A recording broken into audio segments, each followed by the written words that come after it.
오늘 오전에 설교할 성경 본문은 출애굽기 3장입니다. 출애굽기 3장 함께 보시겠습니다.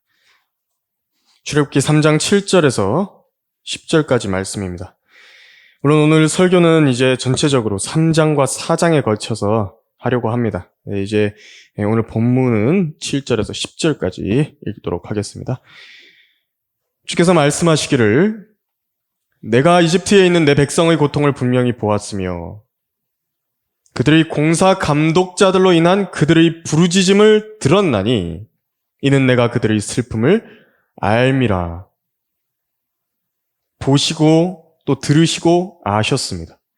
그들을 이집트인들의 손에서 구해내고 그 땅에서 그들을 인도하여 아름답고 넓은 땅, 젖과 꿀이 흐르는 땅, 즉 가나안인과 히딘과 아모리인과 프리스인과 히위인과 여부스인의 지역에 이르게 하려고 내가 내려왔노라. 여기서 네 가지가 나오죠. 구해내시고 인도하시고 이르게 하시고 이걸 위해서 내려오셨습니다. 그러므로 이제 보라, 이스라엘 자손들의 부르짖음이 내게 미쳤으며 또 그 이집트인들이 그들을 압제하는 그 압제를 내가 보았으니 그러므로 이제 오라, 내가 너를 파라오에게 보내고 너로 하여금 내 백성 이스라엘 자손들을 이집트에서 데리고 나오게 하리라 하시더라. 잠시 말씀 위해서 기도하겠습니다. 위대하신 주 하나님 아버지, 하나님의 위대한 권능과 이적들과 능력들이 얼마나 힘이 있습니까? 하나님께서는 말씀으로 온 우주 만물을 창조하셨고 또 그 능력의 말씀으로 붙들고 계시며 또 이제 다시 한번 온 하늘과 땅을 뒤흔드실 것이라고 말씀하셨습니다. 이런 위대하신 주 하나님을 저희가 저희 자신의 아버지로서 또 주인으로서 그렇게 섬기게 하시고 이 위대하신 하나님의 이름을 드높이게 하시니 참으로 감사를 드립니다. 귀한 성도들의 믿음 안에서 이 모세에게 나타나셨던 바로 그 하나님이, 그 위대하신 하나님이 바로 자신의 하나님이시라는 사실을 이 성도들이 오늘 이번 설교를 통해서 알게 되므로 담대함을 얻게 해주시고 모세와 같은 주님의 종들로서 잘 길러내어질 수 있도록 이 시간을 잘 선용케 해주십시오. 성도들의 마음에 하나님의 그 능력으로 인한 힘이 오늘 잘 마음 안에 자리 잡히고 또 위로를 얻을 수 있도록 이 한 시간을 잘 사용하여 주십시오. 그리고 그 얻은 힘으로 세상에 나가서 하나님께서 맡겨주신 일들, 그 모든 것들을 잘 감당해낼 수 있도록 도와주십시오. 우리 주 예수 그리스도의 이름으로 기도드렸습니다. 아멘. 오늘 오전 설교의 제목은 모세의 하나님을 알라라는 제목으로 설교하려고 합니다. 모세의 하나님을 알라. 왜 모세의 하나님을 알아야 하는가? 이렇게 물어본다라고 한다면요. 바로 그 하나님이 나의 하나님이시기 때문에 그런 것입니다. 오늘 본문만 읽어보아도 알지만요. 얼마나 정말 이 자신이 있으신 발언입니까? 어떤 사람이 뭐 이런 말을 했다라고 한다면 저 사람 너무 허풍이 심하다. 그렇게 생각할 수도 있을 것입니다. 영웅병에 걸린 게 아니냐. 자신이 영웅이라고 생각하는 거 아니냐. 그러나 이 말씀을 하고 계신 당사자가 바로 주이시기 때문에요. 이 말씀의 그 권위와 무게가 바로 있는 것이고 그 엄청난 그런 권위가 있는 말씀입니다. 이미 선언은 되었고요. 이미 주 하나님께서 하시겠다고 하셨고 그랬다라고 한다면 하시는 것입니다. 하나님께서 이러한 자기가 한 말씀을 이루시기 위해서 하나님 혼자 일하지 않으시고요. 혼자 하실 수도 있는데 혼자 안 하시고 함께 할 사람을 세우셨습니다. 왜 그러셨냐니까 간단합니다. 자기가 사랑하시고 좋아하시는 사람이라서 하게 하신 것입니다. 그 사람에게 명예를 주시고 영광을 주시고 존귀를 주시기 원하신 것입니다. 하나님께서는 그런 분이십니다.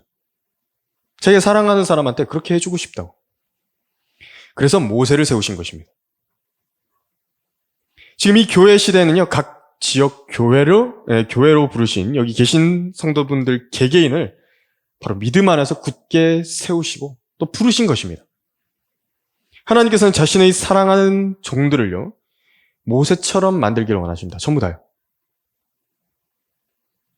한 사람도 빠짐없이. 모세도 그런 비슷한 말을 했는데요. 네가 나를 위하여 시기하느냐? 모든 주의 백성이 선지자들이기를 바라며 주께서 자기의 영을 그들 위에 주시기를 원하노라. 민수기 11장 29절에서 그렇게 말했습니다. 또 성경은 무엇이라고 말씀하시냐니까 하나님께서는 모든 사람이 구원을 받고 진리의 지식에 이르기를 원하신다. 이렇게 말씀하신 것입니다. 다 피터 러크만, 다 이성호, 다 박승용 그런 사람처럼 다 만들고 싶으신 것입니다. 하나님께서. 더 뛰어나게 만들기를 원하시는 것입니다. 하나님께서 모세처럼 만들기 위해서 처음 하시는 작업이 있습니다. 사람을 그렇게 빚어내시려고 하시는 그 처음 작업이 있는데 어떻게 하시냐니까 그 빚어져야 되는 사람을 가루로 만드십니다. 그 모세 역시도 40년간 쌓아올린 이집트의 지혜가 있었고 또 보화가 있었고 파라오의 딸의 아들이라는 그 영예가 있었는데 그걸 하루아침에 다 잃어버렸죠. 그리고 40년 더 가루로 만들어져야 했습니다. 모세가 거기 이제 출애굽기 3장 1절 보면 양떼를 치고 있는데요. 자기 양떼도 아닙니다. 자기 장인어른의 양떼입니다. 그걸 치면서요. 40년을 보냅니다. 바라는 것도 없습니다. 자기는 이제 이집트인이 아닙니다. 그리고 또 이스라엘인도 아닙니다. 완전한 타국인으로서요. 하나님께서 원래 자신을 향해서 가지고 계시던 그 하나님의 뜻을 자기가 확신한 게 있었는데 나를 통해서 이스라엘 백성을 구해내실 것이다. 그 소명이 있었는데요. 그 원대한 하나님의 뜻도요. 광야에서 양을 치면서 양의 배설물과 함께 땅에 묻어버린 겁니다. 그 정도로 사람이 가루가 됐습니다. 그리고 소소한 행복 그리고 만족을 누리면서 그냥 양들을 돌보면서 산 겁니다. 40년 동안. 탄탄했던 그 장군으로서의 몸은요, 다 늘어져가지고 아랫배가 나왔을지도 모릅니다. 머리는 희끗해져 버렸고요. 얼굴에는 주름이 지고 강한 햇볕에 그을린 갈색 피부가 됐고 군대를 지휘하는 우렁찬 호령 소리 대신에 그 장군으로서 그렇게 위험 있게 호령을 치던 그런 목소리 대신에 이제 한가로이 풀을 뜯는 양들을 부르는 그 휘파람 소리로 그게 바뀌게 된 것입니다. 이렇게 낮아지고 겸손하게 갈아진 사람, 자기가 아무것도 아닌 것을 알게 된 사람에게 드디어 하나님께서 이제 나타나셔서 자기 때에 나타나셔서요, 자기를 계시하시는 것입니다. 이것이 순서입니다. 이게 질서입니다. 모세는 너무도 곱게 많이 갈아져가지고 손에서 흩날려가지고 도망가 버릴 만큼 그렇게 고와져 버렸습니다. 이런 사람들을 주님께서는 손에 쥐시고요. 하나님의 영광을 나타내고 또 위대하심, 그분의 위대하심을 높이는 도구로서 이제 빚어가기 시작하시는 것입니다. 이 하나님께서 모세가 처음부터 완벽한 상태로 부르신 것인가? 그렇지 않았습니다. 하나님께서는 누구도요, 처음부터 완성된 상태로 쓰지 않으십니다. 자기 낮아진 사람을 쓰시는 것입니다. 하나님께서 이런 사람을 이제 빚어가시면서 쓰시는 것인데 꼭 갖춰야 될 덕목이 있습니다. 이 사람이 하나님의 일을 하려면 어떤 덕목이 갖춰야 되는가? 이 담대함입니다. 용기가 있어야 됩니다. 이 용기는 어떻게 얻을 수 있는 것인가? 바로 오늘 설교에서 다룰 출애굽기 3, 4장에서 볼 수 있는 주 하나님의 그 경이로운 능력에 대해서 알 때 얻을 수 있습니다. 그럼 이제 더 이상 그 사람이 자기를 신뢰하지 않고 그 능력 있으신 하나님을 신뢰하고 자기의 앞길을 계획해 나가는 것입니다. 인도함을 받아서 나갈 수 있는 것이죠. 모세의 하나님을 배움으로 담대함을 얻으라. 첫 번째로 불 가운데서도 소멸하지 않게 붙드실 수 있으신 분이십니다. 거기 출애굽기 1장 3장 1절에서 3절까지 한번 보면요. 이제 모세가 그의 장인 미디안 제사장 이드로의 양떼를 치는데 그가 그 양떼를 광야의 뒤편으로 인도하여 하나님의 산 호렙에 이르렀더니 주의 천사가 가시던 불 가운데서 나온 불꽃 속에서 그에게 나타나시니라. 그가 보니 보라 가시던 불이 불로 타나 가시던 불은 소멸되지 않더라. 모세가 말하기를 이제 내가 옆으로 비켜서서 어찌하여 그 가시던 불이 타지 않는지 큰 광경을 보리라 하는데, 모세가 광야에서 지금 본 것은 정말 기이한 광경이었습니다. 광야에 널린 가시던 불들이 많이 있는데요. 또 그 가시던 불이 햇빛에, 그 건조한 바람에 또 햇빛에 불타게 되는 것은 또 40년 동안 수없이 봐왔을 그 양을 치는 목자가요, 덤불이 소멸되지 않고 계속 불타고 있는 것을 본 것입니다. 이것은 모세가 이집트에 있을 때 과학 교과서에서 배운 내용 중에도 없는 내용이고요. 자기 경험상, 80년 인생 경험상에서 없는 일이었습니다. 오늘날로 말하자면 그 가시덤불은 거의 꿈의 에너지죠. 자체 핵융합 발전이죠. 무한동력 같은 겁니다. 보통 연력학 제2법칙이라고 하는 그 무질서도의 증가, 에너지는 높은 곳에서 낮은 곳으로 흐르며 또 에너지는 점점 줄고 시간이 지날수록 모든 시스템은 무질서해진다는 그 당연한 물리법칙을요, 아주 간단하게 무시하는 현상이 눈앞에서 일어나고 있는 것입니다. 어떻게 이럴 수가 있는 것인가? 가까이 가서 그것을 봐야겠다. 가까이 가서 봤는데요, 그것이 가능했던 이유가요, 모든 자연계의 법칙을 초월하시는 만유의 주제께서요, 가시던 불 사이에 나타나 계셨기 때문에 그게 가능했던 것입니다. 모세의 하나님께서 원하신다라고 한다면, 하신다라고 한다면 그대로 되는 것입니다. 이스라엘 민족도요, 하나님께서 함께 하시겠다고, 보존하시겠다고 하셨기 때문에 이집트 노예 생활 때도 보존됐고, 아시리아와 바빌론에 의해서 당하는 민족적인 고난에서도 보존됐고, 그리스와 로마에 의한 고난에 의해서도 보존됐고, 또 지난 2000년간의 민족의 그 디아스포라와 국토가 없이 온 땅에 흩어져 핍박을 받았을 때도 여전히 이스라엘 민족으로서의 그 정체성을 잃지 않을 수 있었습니다. 또 모세도 그 불길 가운데서 보존이 될 수 있는 사람이었는데요. 하나님께서 보존하신 것입니다, 모세를. 모세가 하나님께서 시내산에 내려오셨을 때 그 시내산이 온 산이 용광로에서 타는 불처럼 타올랐다 그랬습니다. 그런데 거기로 올라가는 겁니다. 모세를 불 가운데서 보존하셨죠. 하나님께서 함께하고 계셨던 다니엘의 세 친구 역시도 7배나 뜨거워진 불 용광로 속으로 떨어졌었는데, 그들이 몸뿐만 아니라 옷, 머리카락 하나까지도 불에 탄 일이 없이 멀쩡하게 걸어 나온 겁니다. 엘리야가 하늘로 들리움을 받을 때가 있었습니다. 불말과 불병거들이 하늘로부터 내려온 겁니다. 그랬는데요, 거기에 엘리야가 탔습니다. 불 타고 있는 병거인데 그 안에 타는 겁니다. 그런데 멀쩡합니다. 그리고 엘리야가 탄 말들과 병거들도요, 불이 타고 있는데 소멸하지 않고요, 회오리 바람을 타고 하늘로 들려 올라가는 것입니다. 정말 놀라운 일이죠? 우리가 알 수 있는 것은 하나님께서 도우신다라고 한다면 그분의 종들인 우리 역시도 이 땅에서 우리 주 예수님을 섬기면서 불같은 시련을 통과해야 될 때가 있는 것입니다. 근데 그때요, 그 불의 열기가 전혀 효력을 발휘하지 못하는 것처럼 그 우리에게 닥친 시련들도 하나님께 속한 것들에 대해서 전혀 힘을 발휘하지 못합니다. 우리의 시련이 닥쳤는데 그것이 하나님께서 보존하시기로 한 하나님께 속한 것이라고 한다면 하나님께서 그대로 보존해 주시는 것입니다. 안 없어집니다. 오히려 그 불같은 시련이 그 열기를 더해가고 화마의 힘이 강력하면 강력할수록 하나님께 속하지 않았던 것들, 쓸데없는 것들이요, 전부 다 타서 날아가는 것입니다. 정결하게 되는 것입니다. 그래서 하나님께 속한 것들은 그것만이 남는 것인데 그것만이 드러나게 되는 겁니다.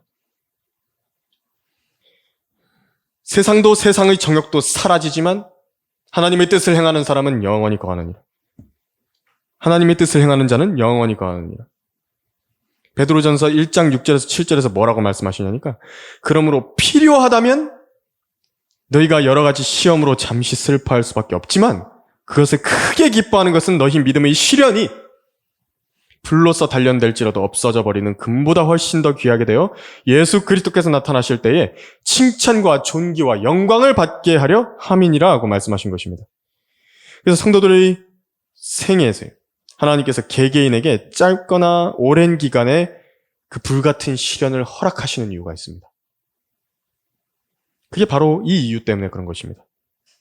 불이 뜨거우면 뜨거울수록요, 하나님께서 제거하기 원하시는 믿음의 불순물들이 정결케 되어가는 것입니다. 그래서 그 믿음의 순도가 점점 더 순수해지는 것입니다. 하나님께서 다루시려고 하는 정도에 따라 그 불의 세기를 조절하시는 것입니다. 그래서 그 믿음의 시험을 허락하시는데, 그때에 하나님께서 어떻게 하시냐니까 그 시험을 당하고 있는 성도를 믿으십니다. 믿는다고. 견딜 수 있는 정도인 것을 알고 계시고요. 딱 그래서 그 정도의 시험을 허락하십니다. 그리고 또 필요하면 피할 길도 주십니다. 당시에는 너무 고통스럽고 마음이 어렵고 두려움이 엄습해 오는데, 거기서 하나님을 향한 신뢰와 믿음이 거기서요, 내가 그걸 이제 포기하면 안 됩니다. 이제 거기서 내 믿음과 신뢰를 더 굳게 붙드는 것입니다. 나의 하나님이신 모세의 하나님은 소멸해 갈 수밖에 없는 가시덤불조차도요, 그분의 능력으로 보존하시겠다 그러면 보존할 수 있는 분이라는 걸 내가 거기서 믿는 것입니다. 그래서 참 시련을 당할 때는 어렵죠. 마음이 막 억눌린다고, 힘들다고. 특히 몸이 아프거나 그럴 때, 특히 내 가족들이 아플 때, 그게 너무 마음이 아픈 것입니다. 하지만 저도 경험한 것이지만요, 한 1년 가까이 막 기도를 합니다. 그 문제를 해결해 주셔야 된다고. 건강에 관한 문제가 좀 있는데, 내 가족이 그런 문제가 있는데 이거 해결해 주시고 했는데, 1년 내내 계속 아프고 계속 반복되고, 좀 낫는 것 같다가 또 아프고 계속 그렇게 반복이 됩니다. 근데 어느 한순간에요, 전부 다 해결해 주시는 그런 경우들이 있는 것입니다. 그럴 때 이제 딱 뒤를 돌아보면 이제 나의 그 믿음 없음이 어땠던 것인가, 내가 하나님을 얼마나 의심하고 그 과정 가운데서 얼마나 하나님께 불평하고 그랬던 것인가, 그것이 이제 떠오르죠. 그래서 그 이전에 아팠던 게 기억도 안 납니다. 기억도 안 난다고. 사람이 몸이 딱 괜찮아지기 시작하면요, 그 이전에 또 아팠던 거 기억도 안 납니다. 그 정도입니다. 내가 그런 적이 있었나? 우리나라는 산불이 나면 취약한 이유가 있죠. 소나무가 많아서 그렇습니다. 소나무는 송진이나 그 나무 특성 자체가요, 불에 잘 붙습니다. 그래서 한번 불이 붙으면 나무들이 연료가 돼서 타는 것입니다. 그런데 그 큰 산불이 일어났을 때 모두 타버린 집들이 있는데요, 그 가운데서 타지 않은 집들이 이제 발견되는 경우들이 좀 있죠. 2023년 4월 강릉 산불에서도 그런 집이 하나 있었습니다. 그래서 그 집이 어떻게 지어졌냐니까, 주변이 이제 소나무인 것을 알고 이 집주인이 잘 타지 않는 소재로만 이제 집을 다 지어놨던 것입니다. 불에 견딜 만한 것들로 이제 집을 지은 것인데, 그래서 우리 역시도요, 하나님께서 우리의 이 상을 쌓아 올릴 때 바로 그렇게 타지 않을 믿음의 순수한 것들로만 쌓아놓기를 원하시기 때문에요, 우리에게 필요하다면 믿음의 시련 같은 것을 허락하셔서 불순한 것들을 제거하게 하시는 것입니다. 그래서 그것이 유지될 수 있는 방법은 하나입니다. 그 안에서요, 그런 자신의 인생의 그 길 가운데서 하나님의 말씀과 그 기도 속에서 하나님께 계속 교제하면서 물어보는 것입니다. 그래서 아프면 사람이 이제 그런 고난들이 다가왔을 때 자꾸 고뇌하게 되는 것입니다. 이제 거기에서 답을 얻게 되는 것입니다. 모세의 하나님을 배움으로 담대함을 얻으라. 두 번째로, 주 하나님 자신의 뜻대로 무엇이든지 바꾸실 수 있으신 분이십니다. 그분은 변화시키실 수 있는 분이십니다. 출애굽기 거기 4장 한번 보시면요, 4장 1절에서 4절인데요.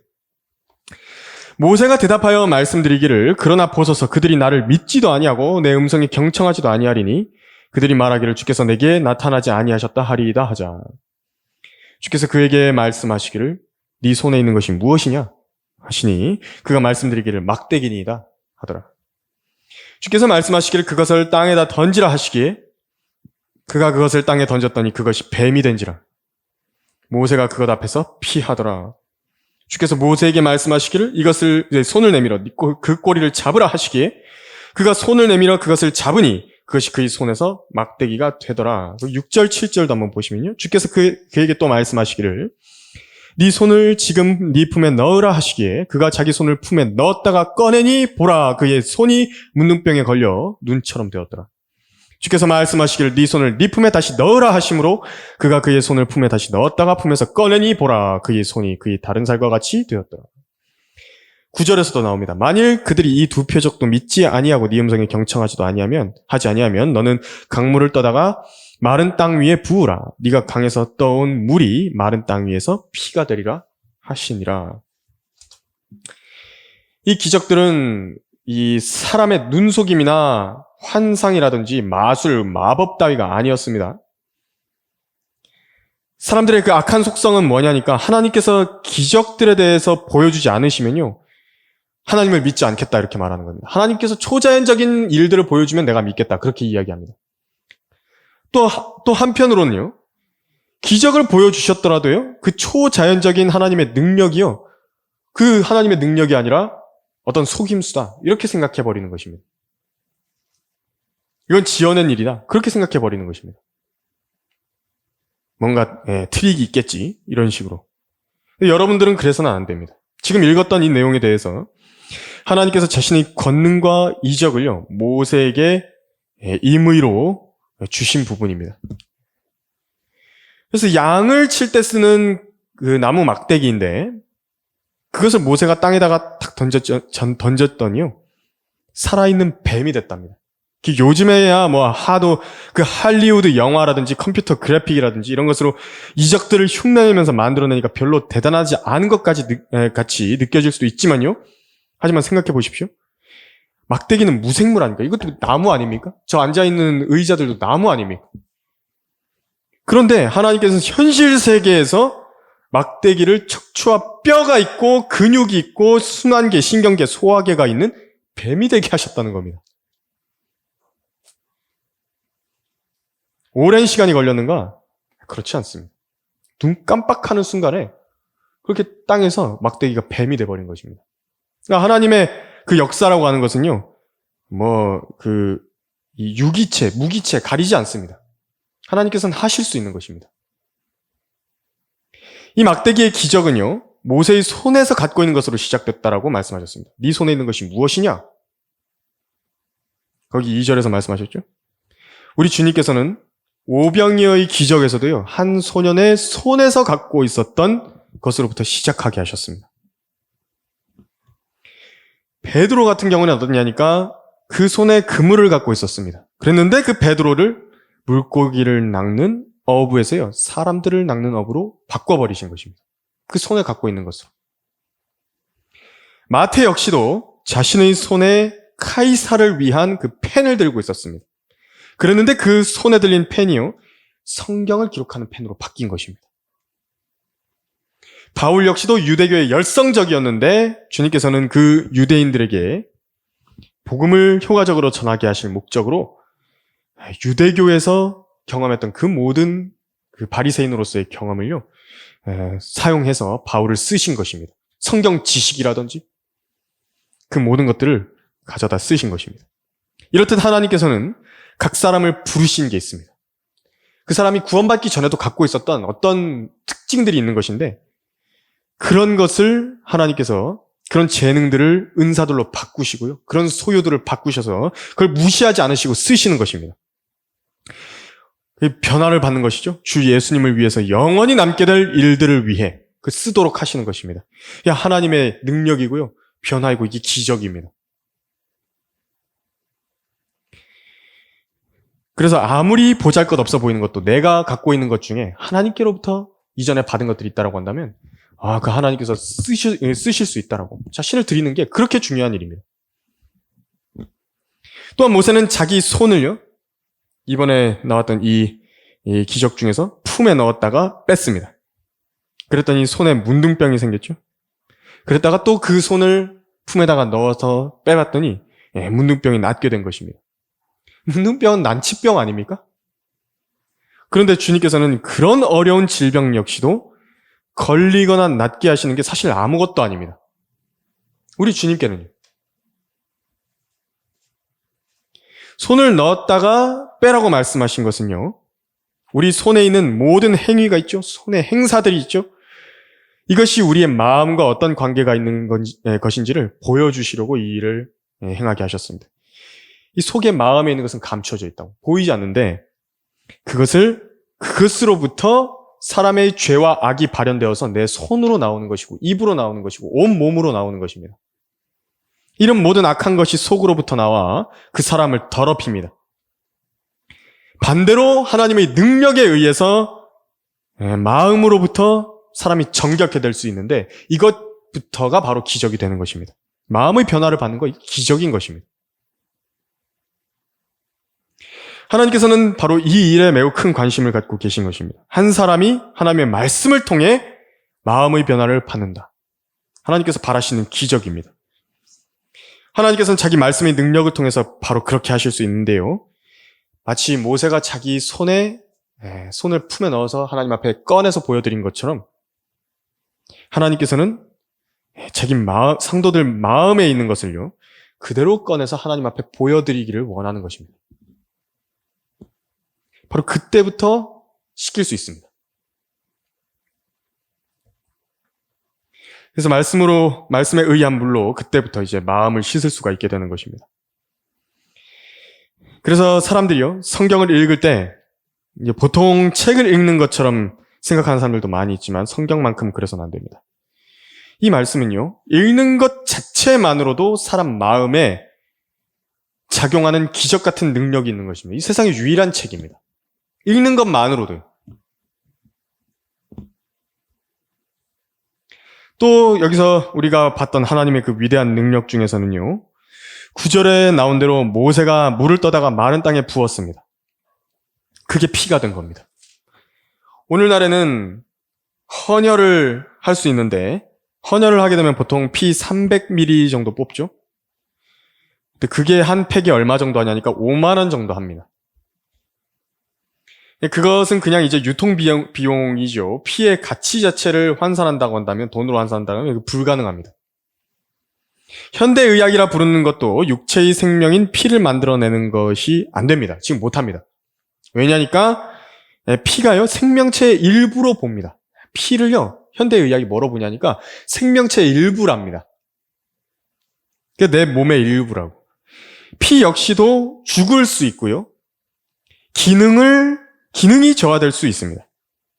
성경에서는 이 현대의학보다 한 발 더 앞서 나가시는데 뭐냐니까 피가 말을 할 수 있답니다. 여러분, 죽은 피라는 그 말을 들어보시지 않으셨습니까? 이처럼 살아있는 피가 있고 죽은 피가 있는 것입니다. 피 안에는 수많은 세포들이 있고 단백질이 있고 효소가 있고 면역인자가 있고 호르몬 등등이 있는데요, 사람의 그 상태에 맞게끔 이제 다 들어가 있습니다. 굉장히 복잡한 액체인 것인데 지금 모세가 강에서 물을 떠다가 이걸 마른 땅에 부었더니 바로 그것이 피가 됐다는 겁니다. 하나님께서 얼마든지 피를 만드실 수 있습니다. 예수님께서도 카나의 혼인잔치에서 물을 포도주로 바꾸시면서 그것을 이제 이 모세의 기적과 함께 연관을 시키신 것인데, 또 동시에 자신의 죽음과 연결을 시키셔서 그 부분을 말씀을 하셨습니다. 예수님께서 어떤 분이시냐니까 이분은 물과 피로 오신 분, 곧 예수 그리스도시라. 물로만이 아니라 물과 피로니라. 증거하시는 이는 성령이시니 성령은 진리이시기 때문이라. 요한일서 5장 6절에서 그랬습니다. 그러니까 쉽게 말해서요, 예수 그리스도께서 육체적인 출생을 하시되 그 물로 태어나신 것이죠. 그것을 육체적인 출생을 말하는 건데 피로도 오신 것입니다. 이게 뭐냐니까 그 피는 하나님의 피였다. 그 점을 보여주신 것입니다. 그래서 하나님의 생명을 가지고, 피는 생명이니까요. 그러니까 하나님의 생명을 가지고 오신, 성령으로 출생하신 첫 태생이시라는 것을 보여주신 것입니다. 그래서 예수님의 생명인 하나님의 피가 이제 땅에 쏟아짐으로 인해서 모든 새로운 피조물들이 그리스도 안에서 창조가 되게 되는 것인데, 이것이야말로 하나님께서 그리스도 안에 미리 계획해 두신 진짜 기적입니다. 이걸 말씀해 주시려고 미리 이것을 그림으로써 출애굽기에 이렇게 물을 피로 만드는 것을 보여주신 것입니다. 그분을 구주로 믿고 영접했더니 예수 그리스도의 생명이, 영원한 생명이 이제 죽어야 마땅한 죄인 안에서 수혈돼서 흐르게 된 것입니다. 얼마나 많은 수많은 사람들이 있습니까? 얼마나 많은 피가 필요하겠습니까? 이 피를 수혈하려고 한다면. 하지만 하나님께서는 이렇게 기적을 일으키시는 것입니다. 마치 병상에 누워있는 한 사람에게 죄에 감염된 그 피가 있는 것인데 그 피를 전부 다 뽑아버리고 다른 사람의 피를 다 주입을 해가지고 생명을 주는 것처럼 바로 우리 주 예수 그리스도의 피가 우리 속사람 안에서 이제 흐르게 된 것입니다. 이로써 하늘에 속한 주님과 같은 혈통이 된 것입니다. 이 모세의 이런 기적에서 볼 수 있듯이 하나님의 생명의 피는 그분이 원하시면 얼마든지 누구에게나 부족함 없이 공급해 주실 수 있는 것입니다. 영적 생명, 새로운 영적 생명, 영원한 생명을 가진 새로운 피조물의 그 진리를 가르치시기 위해 물을 피로 바꾸는 기적을 지금 나타내 보여주시고 있습니다.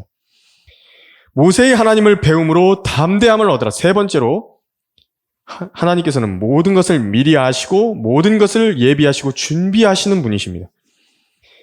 거기 4장 10절에서 14절 한번 보시면요. 모세가 주께 말씀드리기를 오 나의 주여 나는 말을 잘하지 못하며 주께서 주의 종에게 말씀하신 지금까지도 그러하니이다. 나는 말하는 것도 느리고 혀도 둔하니이다 하자. 주께서 그에게 말씀하시기를 누가 사람의 입을 만들었느냐? 누가 벙어리와 기머거리와 보는 자와 눈먼 자를 만들었느냐? 나 주가 한 것이 아니냐? 그러므로 이제 가라. 그리하면 내가 너와 너의 입과 함께 할 것이요 네가 말할 것을 가르쳐 주리라 하시니라. 그가 말하기를 오 내 주여 내가 간구하오니 주께서 보내고자 하는 자의 손을 통해 보내소서 하자. 주의 화가 모세에 대하여 발하였으니 그가 말씀하시기를 레위인 네 형 아론이 있지 아니하냐? 그가 말을 잘하는 줄 내가 아노라. 또 보라 그가 너를 만나려고 나아오나니 그가 너를 볼 때에 그의 마음속으로 기뻐하리라 하고 말씀하셨습니다. 그래서 참 지역교회 목사님들 중에서도 목회자님들 중에서도 그런 말씀하시는 분들이 있습니다. 자기는 말도 못하는데 발음도 안 좋은데 불러다가 설교시키셨다고 그런 말씀하는 분들도 있는데요. 하나님께서는 이런 분이십니다. 모세는 계속 하나님의 부르심에 대해서 뒤로 내빼려고 합니다. 제발 다른 사람 좀 보내주십시오. 될 수 있는 변명이란 변명은 다 대봅니다. 이것 때문에 안 되고 저것 때문에 안 되고 이래서 안 되고 이래서 못하고 저래서 못하고 변명을 하는 것입니다. 그러나 하나님 앞에서는요. 일절 변명 따위는 통하지가 않습니다. 이미 그분은 문제가 될 만한 것을 다 아시고 하늘로부터 오는 도움의 손길들을 예비를 해두셨기 때문에 그렇습니다. 그래서요. 하나님의 일이라고 하는 것은 하나님으로부터 시작되는 것이 중요한 겁니다. 그게 가장 중요합니다. 하나님이 먼저 시작을 하셔야 됩니다. 사람이 시작을 하면요. 어떻게 되냐니까 사람이 다 알아서 해야 됩니다. 근데 하나님께서 시작하셨다고 한다면 모든 계획이 있지 않습니까? 만나야 될 사람들이 있고요. 물질이 필요할 것이고요. 능력이 필요할 것이고요. 모든 길에서 필요한 것들이 있을 것인데 이것을 하나님이 일단은 다 준비하시는 것입니다. 그분이 시작하시는 것입니다. 그래서 하나님의 손 안에서 준비가 되어가는 것입니다. 우리는 그저 순종하고 기도하면서 전진하면 되는 것입니다. 그래서 저한테도 이호재 집사님께서도 말씀하시면서 참 사역이 어려운 것처럼 보이지만 가장 쉬운 것이라고 저한테 그 말씀을 하시더라고요. 사람들 각자에게는 연약함이라는 게 있습니다. 그래서 모든 하나님의 일꾼들은 각자의 영역에서 연약함을 갖고 있는 부분들이 분명히 있습니다. 그게 어떤 정신적인 부분이든지 영적인 부분이든지 인격적인 부분이든지 아니면 나의 어떤 습관에 대한 부분이든지 약한 부분들이 존재하는 것입니다. 그리고 그것을 채워줄 수 있는 사람들이 분명히 있습니다. 서로 보완을 해준다고. 모세의 경우에는 누가 필요했냐니까 아론이 필요했습니다. 아론. 하나님께서 그걸 미리 알고 계셨습니다. 출애굽기 같은 장 4장 27절에 보면요. 주께서 아론에게 말씀하시기를 광야로 가서 모세를 만나라 하시니 그가 나가서 하나님의 산에서 그를 만나 그에게 입맞추더라 하고 말씀을 하셨는데요. 이게 언제 이야기냐면요. 지금 이 말씀을 방금 읽었던 14절 있죠? 근데 그 이전에 이 일이 27절에 일이 일어나고 있었던 것입니다. 그래서 거기에 14절에 나오죠. 또 보라 그가 너를 만나려고 나아오나니 14절에 이렇게 나와 있는 것입니다. 이미 말씀해 주신 것입니다. 아론한테. 주님은 참으로 놀라운 분이십니다. 이분이 바로 우리가 섬기는 하나님이십니다. 바로 여러분의 하나님인 것입니다. 나의 하나님인 것입니다. 그래서 모세도요, 그 자신이 완벽하게 준비가 된 상태는 아니었습니다. 실제적인 준비가 좀 부족했던 게 있는데요. 모세는 자기 아내 시포라와 결혼을 하면서 게르솜이라는 아들을 낳았었습니다. 그런데 그 게르솜의 이름 뜻이 뭐냐니까 내가 타국 땅에서 타국인이 되었도다라고 했습니다. 그러니까 이집트인인 것도 포기했고 히브리인들과 또 하나님께 대한 실망감 때문에요. 이스라엘인이기도 포기했습니다. 히브리인들, 그 이스라엘 사람들은 자기를 거절했습니다. 자기 모든 걸 다 버려줬는데 그 사람은 나를 거절했다고, 그 사람들은. 그리고 하나님은요, 내가 그렇게 했으면 좀 도와주셔야 마땅한데 안 도와주셨습니다. 그래서 게르솜에게 할례를 행하지 않았습니다. 난 이제 히브리는 아니라고. 내 자식들은 이스라엘 사람들로 살게 안 할 거라고. 하지만 아브라함의 언약에 따르면 어떠냐니까요. 아브라함과 이삭과 야곱의 후손은 할례를 받아야 됩니다. 이 할례를 받지 않으면 죽이시겠다고 했습니다. 창세기 17장 14절에서. 그래서 모세는 그 사실을 까맣게 잊고 있었는데 하나님께서 보내셔서 이제 이집트로 가는 길에요. 여관에 묵게 됐는데요. 이제 거기 4장 24절, 26절처럼 된 것입니다. 잠시 함께 보시면요. 주께서 도중에 여관에서 그를 만나 그를 죽이려 하시는지라. 그때 시포라가 예리한 돌을 취하여 자기 아들의 포피를 베어 모세의 발 앞에 던지며 말하기를 당신은 참으로 나에게 피 흘리는 남편이니이다 하니라. 그러므로 주께서 그를 가게 하시니라. 그때에 그녀가 말하기를 당신은 피 흘리는 남편이라 함은 할례 때문이더라고 이렇게 나와 있습니다. 아니 이스라엘 백성에게 하나님의 말씀을 전한다는 사람이 그 자신에게 언약의 백성으로서의 표적인 할례가 되지 않은 아들이 있다라고 한다면 이게 얼마나 자격 미달입니까? 어불성설인 일입니까?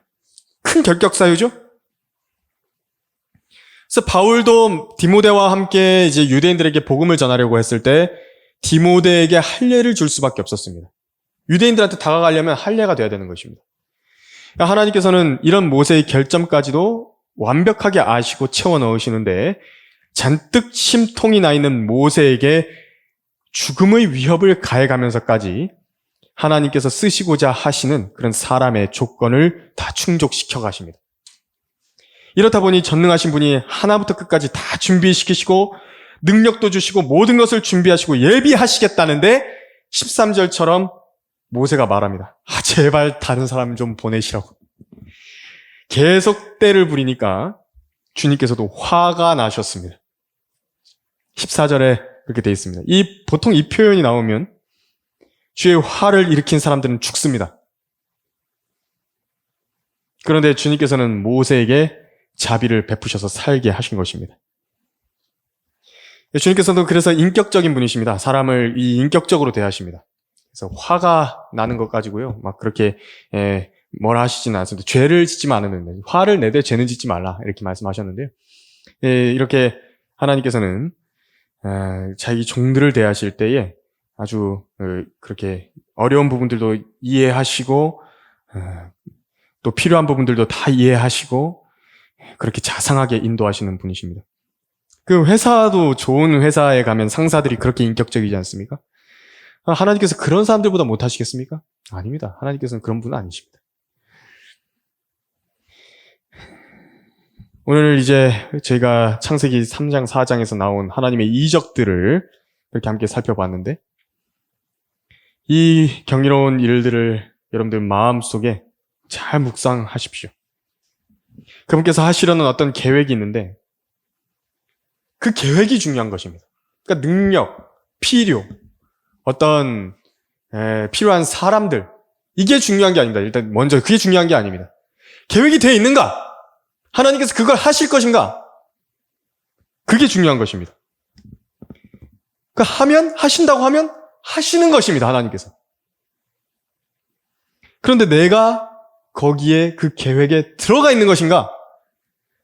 지금 당장은 내가 잘 모를 수 있습니다. 근데 그게 아주 위대한 것입니다. 혹 어떤 사람은요, 자기가 압니다. 하나님께서 나에게 계획을 갖고 계신다. 하나님께서 나에 대한 뜻이 있으시다. 이걸 아는데요, 모세처럼 미룰 수도 있습니다. 본인 손해입니다. 하지만 전능하신 분의 인도하심이 나와 함께 계신다라고 한다면 내가 파라오한테 가서 무슨 짓을 해도요.